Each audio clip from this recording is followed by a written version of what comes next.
नमो अरहन्ताडं नमो सिद्धाडं नमो आयरियाडं नमो वसायाडं नमलोये सव्यसाउडं। पंच परमेष्टि भगवंतों की, गणाचार्य भगवान विराग सागर जी महामुंडाज की, पट्टाचार्य भगवान गुरुवर विशुद्ध सागर जी मुंडाज की।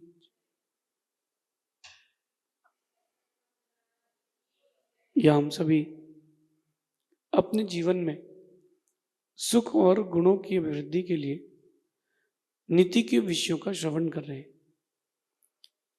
नीतिकारों में सिखाते हैं कि हमारे व्यक्तित्व में हमें कुछ ऐसा जोड़ना चाहिए जो बेजोड़ हो, कुछ ऐसा हटाना चाहिए जो किसी काम का ना हो। दो बातों पर आज अपन चर्चा करते हैं, एक आलोचना और एक अनुमोदना। मैक्सिमम लोगों का नेचर आलोचनात्मक हो चुका है। मैं भी इंडियन सिचुएशंस को लेता हूं तो ज्यादातर लोगों के जो माइंड है उसमें आलोचना भरी हुई है। कोई भी अच्छी चीज देखेंगे तो उसमें एक आलोचनात्मक बात बोलेंगे। अच्छी चीजों को देख करके भी अच्छाई ग्रहण नहीं करना, यही आपके अंदर की बुराई बन चुकी है। एक व्यक्ति ने इस बात को सिद्ध करने के लिए स्विमिंग पूल बनाया। उस स्विमिंग पूल में उसने चांदी की ईंटें लगवाई, ओरिजिनल सिल्वर।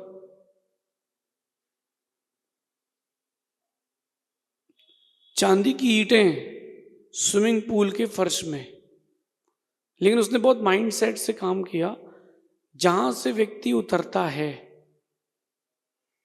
उस व्यक्ति की उतरने की जो पहला सीढ़ी थी नीचे उतरने की स्विमिंग पूल की, उसमें ईंट नहीं थी, वो खाली था। उसमें कोई ईंट नहीं थी, वो खाली था। और उस व्यक्ति ने एक रजिस्टर रखा बाद में। उस रजिस्टर में रीमार्क लिखा कि आपकी इस स्विमिंग पूल के प्रति क्या राय है। 100 लोगों को आमंत्रित किया। चांदी के स्विमिंग पूल में नहाने के लिए कौन तैयार नहीं होता। सभी लोग गए। 100 लोगों को एंट्री हुई, 100 लोगों का रिव्यू लिया गया। 100 में से 100 लोगों ने एक बात कही, स्विमिंग पूल बहुत सुंदर है, बस एक ईंट की कमी है। बात समझना, वो व्यक्ति जो प्रूव करना चाहता था उसने वो प्रूव कर दिया। 100 में से 100 लोगों ने वो जो हजारों ईंट स्विमिंग पूल में लगी थी चांदी की, वो नहीं देखी। उन सब ने एक ही चीज देखी कि इसमें ईंट नहीं है। ये जो आलोचनात्मक दृष्टि हो चुकी है, ये आपको क्वालिटीज देखने नहीं देती, ये आपको आगे बढ़ने नहीं देती। हर व्यक्ति में, हर वस्तु में अच्छाई भी है, बुराई भी है। अच्छाई देखने का प्रयास करो ना, बुराई देखने का प्रयास क्यों करते हो। कमियां तो हर किसी में हैं। जब तक भगवान नहीं बने तो कमियां तो हर किसी में है।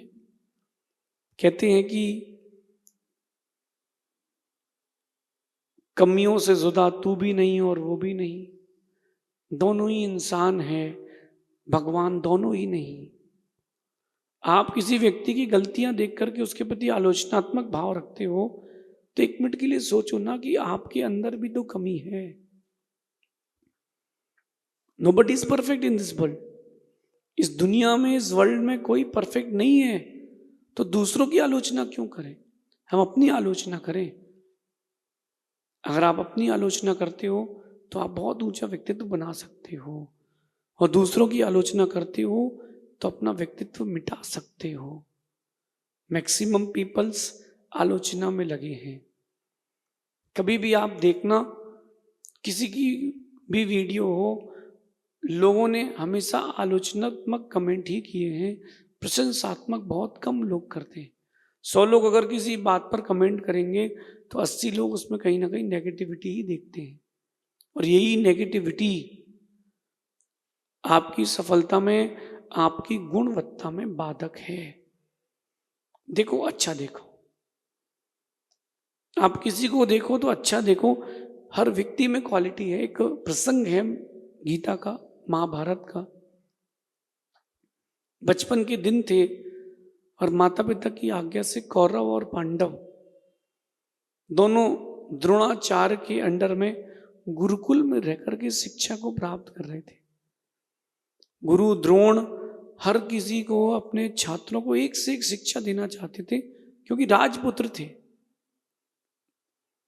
लेकिन जा में जितनी बुद्धि हो उतनो दे बताए, बाको बुरा ना मानिए और कहां से लाए। जिसमें जितनी बुद्धि होगी वो उतना ही बता पाएगा, उतना ही समझ में आएगा उसको। जिसमें नहीं होगी उसके लिए बुद्धि और कहां से लाएंगे। गुरु द्रोण ने एक दिन अपने शिष्यों की बुद्धि की परीक्षा करना चाहा कि इसमें आलोचनात्मक कितने हैं और अनुमोदना करने वाले कितने हैं, कितनों की दृष्टि धर्म की है और कितनों की दृष्टि बहिरंग दुनिया की है। कौन गुण देखना जानता है, किसको सिर्फ अवगुण दिखते हैं।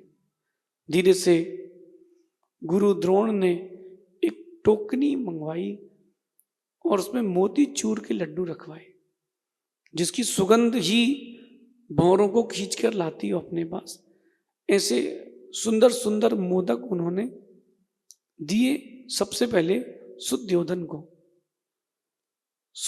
को। और जैसे ही सुद्योधन को दिए, बोले बेटा आश्रम के बाहर से तू जाना और जो भी तुझे हस्तिनापुर में धर्मात्मा दिख जाए, जिसमें कोई भी एक गुण दिख जाए, उसको लड्डू देकर के आ जाना। सुबह से शाम हो गई, रात्रि होने वाली नहीं थी, हुई नहीं थी, गोधूली बेला चल रही थी और सुद्योधन वहां से आते हैं। बोले गुरुदेव कहाँ फंसा दिया, क्या काम दे दिया, एक भी व्यक्ति मुझे मिला ही नहीं जिसमें कोई गुण हो। गुरु द्रोण कहते हैं बेटा तू सुद्योधन नहीं, तू दुर्योधन है। तुझे किसी में कोई क्वालिटी नहीं दिखी, चल छोड़, तुझे खुद में क्वालिटी नहीं दिखी, तुझे खुद के अंदर के गुण नहीं दिखे, लड्डू तू ही खा लेता कि तेरे अंदर भी कोई गुण नहीं है। बुलाते हैं युधिष्ठिर को, बेटा ये टोकनी लेके जाओ, रात्रि के पहले ये लड्डू उनको खिला के आना जिसके अंदर तुम्हें कोई गुण मिल जाए। युधिष्ठिर जाते हैं, आश्रम के बाहर निकले और सारे लड्डू बांट के आ गए 5 मिनट के अंदर। गुरु द्रोण कहते कहां, कहीं तुम कचरे में तो नहीं फेंकाए। धीरे से युधिष्ठिर कहते हैं गुरुदेव आश्रम के बाहर एक श्वान है, एक रोटी खाता है, दिन भर आश्रम की रक्षा करता है, तो मैंने तो लड्डू उसको ही खिला दिए। बोले क्या उसमें गुण है। बोले वो निद्रा को जीत करके अपने आश्रम की रक्षा करता है, उसका गुण है। गुरु द्रोण कहते हैं बेटा तुम धर्मराज युधिष्ठिर हो। उस दिन गुरु द्रोण ने सुद्योधन को दुर्योधन की उपमा दी और युधिष्ठिर को धर्मराज युधिष्ठिर की उपमा दी। आप देखिए कि आपकी सोच में दुर्योधन का कितना पार्ट है और युधिष्ठिर का कितना पार्ट है।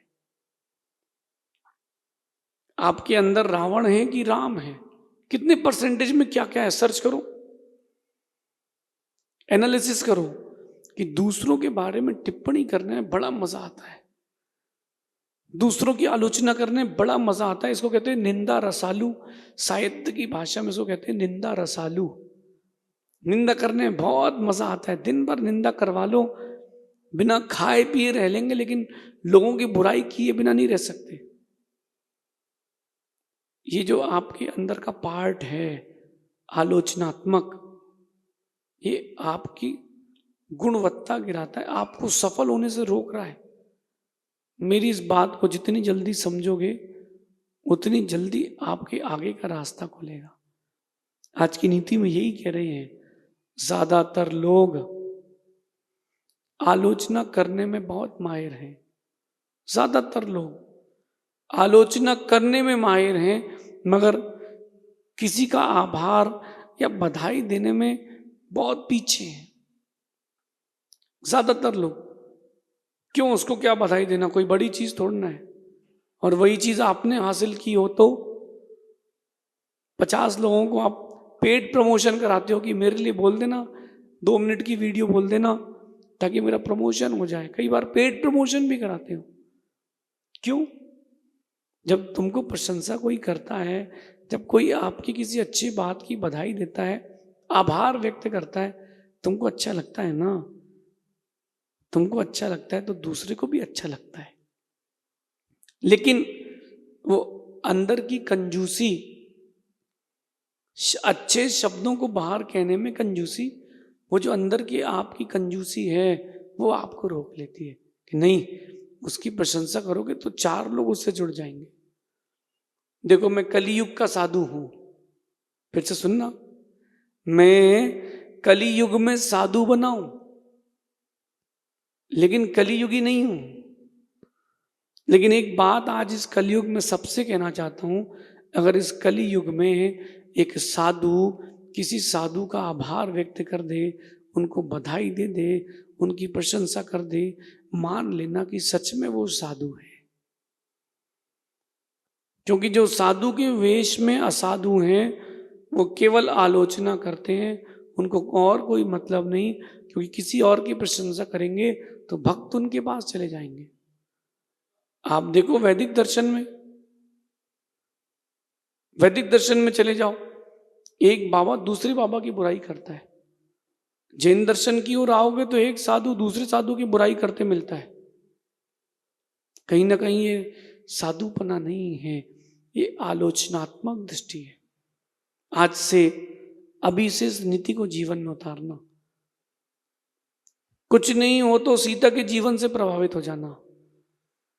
जिन शासन में बहुत सारी महासतियों का वर्णन है जिसमें सीता को प्रधानता मिलती है, एक आइडल रोल माना जाता है। कारण जब जब भी जिसने भी उनके साथ बुरा किया, उन्होंने किसी की आलोचना नहीं करी, यही कहा कि मेरे कर्म खराब थे।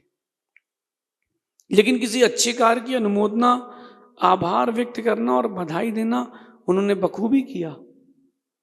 कम से कम इतना ही सीख लिया जाए, कम से कम इतना ही सीख लिया जाए, जिसके पास जो गुण है उनकी बात कर ली जाए।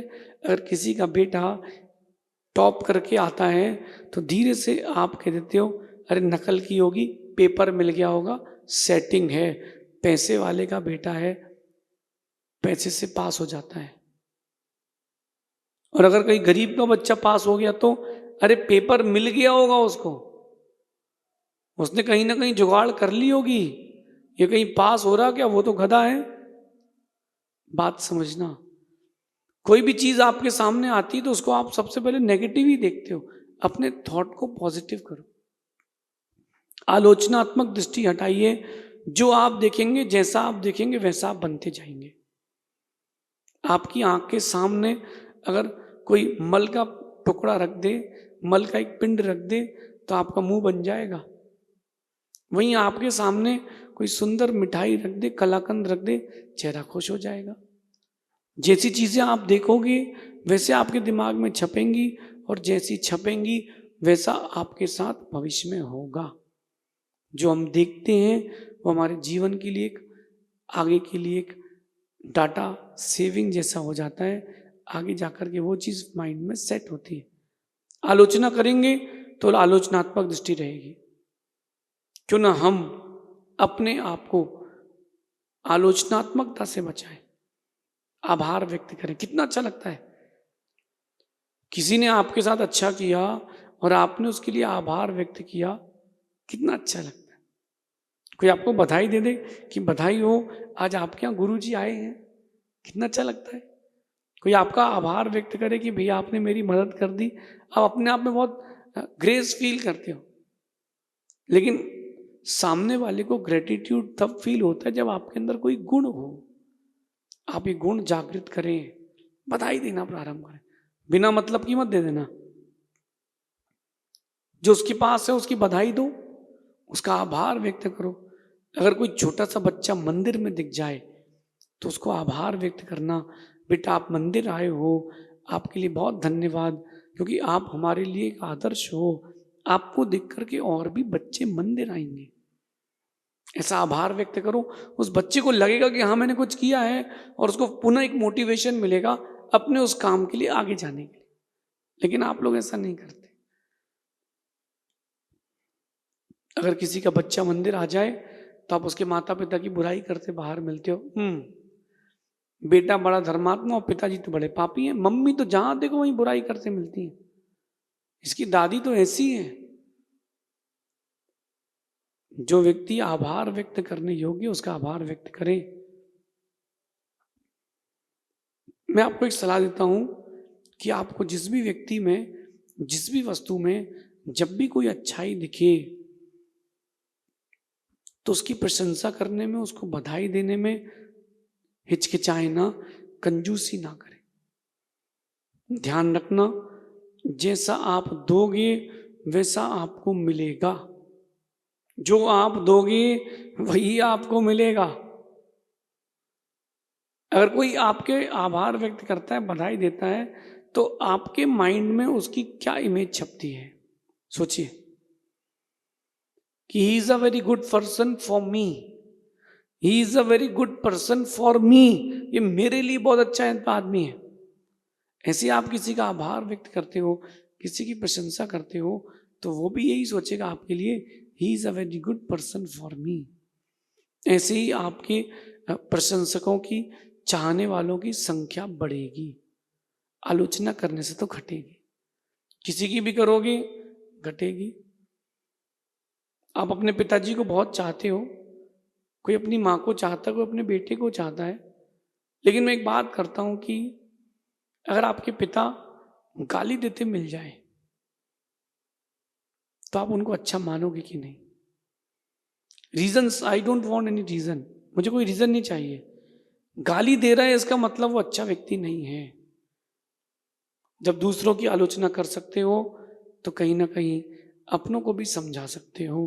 अनुमोदना करना या उपहार देना, ये लोग जो लोग ये जानते हैं, या जो लोग अनुमोदना करने में, उपहार देने में पीछे नहीं रहते, वो लोग बहुत आगे जाते हैं। जो लोग दूसरों को बधाइयाँ देने में, उनकी प्रशंसा करने में, उनको एक आगे कुछ स्थान मिले, वो उनका आगे एक मन बढ़े, काम को आगे बढ़ाने का उनको मोटिवेशन मिले। जो लोग ऐसा नहीं करते, वो ऐसा करने में पीछे रहते हैं, वो कभी आगे नहीं बढ़ पाते।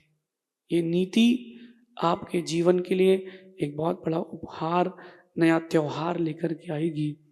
अनुमोदना करें, बधाइयाँ दें, आभार व्यक्त करें। किसी का काम नहीं बन रहा हो तो उसकी मदद भी करें, लेकिन कभी किसी की आलोचना ना करें। आलोचना आपका व्यवहार बिगाड़ती है, आलोचना आपका व्यक्तित्व बिगाड़ती है। क्यों ना हम अपने आप को अच्छे व्यक्तित्व से जोड़ें। अनुमोदना, आभार और बधाई व्यक्त करने में कभी कंजूसी ना करें। शेष आगे देखेंगे। भगवान महावीर स्वामी की